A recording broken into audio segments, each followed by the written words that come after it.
सोचिए, आज से लगभग एक सदी पहले साहित्य की दुनिया में कुछ ऐसा हुआ जिसने सबको चौंका दिया। ये कहानी है एक रहस्य की, एक ऐसे भारतीय कवि की जिसकी कलम ने पश्चिम पर ऐसा जादू कर दिया कि इतिहास हमेशा के लिए बदल गया। तो चलिए थोड़ा समय में पीछे चलते हैं। साल है 1913। साहित्य की दुनिया, जो अब तक आप कह सकते हैं कि सिर्फ यूरोपीय आवाजों से ही गूंजती थी, अचानक एक घोषणा से सन्न रह जाती है। हुआ ये कि साहित्य का सबसे बड़ा सम्मान, नोबेल पुरस्कार, पहली बार यूरोप की सीमाओं को पार करके एक भारतीय कवि को मिला। उनका नाम रविंद्रनाथ टैगोर, और उनकी कृति थी गीतांजलि। और यकीन मानिए, ये सिर्फ एक पुरस्कार नहीं था, ये एक सांस्कृतिक क्रांति की शुरुआत थी।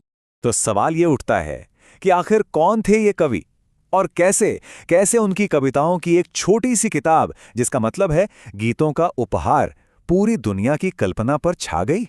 चलिए इसी रहस्य की परतों को एक एक करके खोलते हैं। तो हमारी कहानी का पहला पड़ाव है पश्चिम, वो जगह जहां गीतांजलि ने पहुंचते ही जैसे एक तूफान सा ला दिया था। देखते हैं कि आखिर ऐसा हुआ कैसे। देखिए, उस समय के सबसे बड़े और प्रभावशाली कवियों में से एक थे आयरलैंड के W.B. येट्स।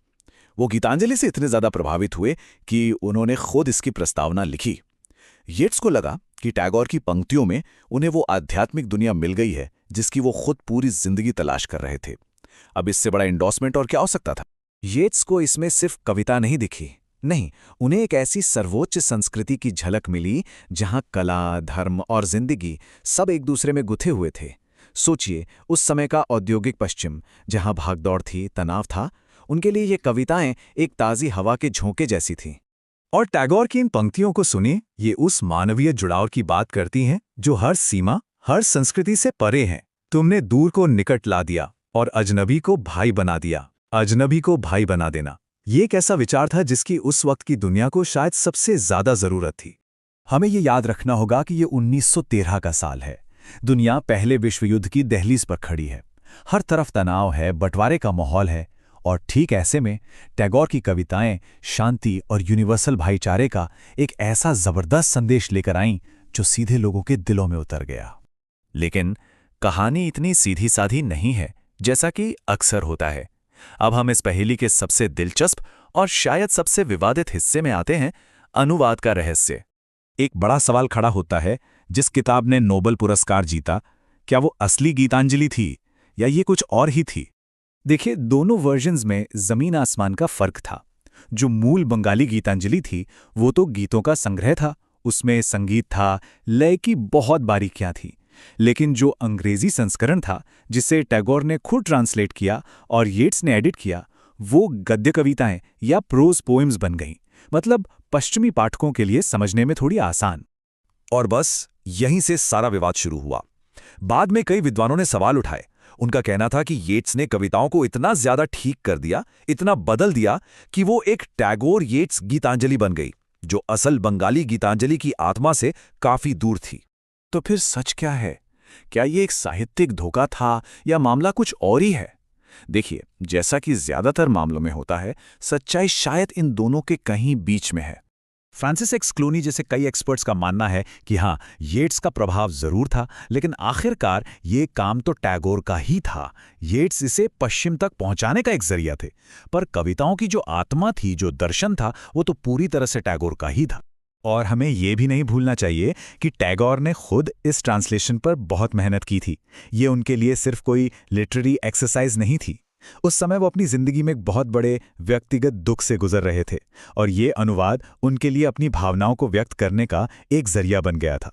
तो कुल मिलाके हम कह सकते हैं कि 1912 की जो गीतांजलि है, वो ना तो कोई 100% सटीक अनुवाद है और ना ही कोई धोखा, बल्कि ये पूर्व और पश्चिम का एक बहुत ही अनोखा मिलन बिंदु है। एक ऐसी जटिल और अद्भुत रचना जो शायद इतिहास के उसी एक खास पल में ही बन सकती।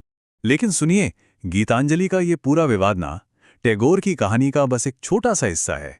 उनकी असली विरासत, उनका असली कद इससे कहीं ज्यादा बड़ा और गहरा है। अगर हम टैगोर को सिर्फ गीतांजलि के कवि के तौर पर देखें तो ये उनकी प्रतिभा के साथ बहुत बड़ा अन्याय होगा। उन्हें यूं ही विश्व कवि नहीं कहा गया, मतलब एक ऐसा कवि जो किसी एक देश का नहीं बल्कि पूरी दुनिया का है। वो सच में एक रेनेसां फिगर थे। जरा सोचिए, उन्होंने गोरा और घरे बायरे जैसे उपन्यास लिखे जो पहचान और समाज पर गहरे सवाल उठाते हैं। उन्होंने डाकघर जैसे दिल को छू लेने वाले नाटक लिखे, काबुलीवाला जैसी कहानियां लिखी जो आज भी आंखों में नमी ला देती हैं। वो एक बड़े समाज सुधारक थे। और संगीतकार, अरे 2000 से ज्यादा गीत बनाए उन्होंने, जिन्हें आज हम रविंद्र संगीत कहते हैं और जो बंगाल की संस्कृति की आत्मा है। उनकी क्रिएटिविटी की सच में कोई सीमा ही नहीं थी। और एक ऐसी उपलब्धि है जो शायद दुनिया में किसी और के नाम नहीं है। एक नंबर जो उनके प्रभाव की पूरी कहानी कह देता है, और वो नंबर है 2। जी हाँ, 2 देश। रविंद्रनाथ टैगोर दुनिया के इकलौते ऐसे इंसान हैं जिनकी लिखी रचनाएं 2 अलग-अलग देशों का राष्ट्रगान बनी, भारत का जनगण मन और बांग्लादेश का अमार शोनार बांग्ला। ये बात ही उनकी विरासत की अविश्वसनीय ताकत बताने के लिए काफी है। उनकी ये प्रसिद्ध पंक्तियां उनके पूरे विजन को हमारे सामने रख देती हैं। एक ऐसी दुनिया का सपना जहां मन भय से मुक्त हो और मस्तक ऊंचा हो, जहां ज्ञान मुक्त हो, जहां दुनिया संकीर्ण घरेलू दीवारों से टुकड़ों में न बटी हो। एक ऐसा संदेश जो आज भी उतना ही जरूरी और शक्तिशाली लगता है।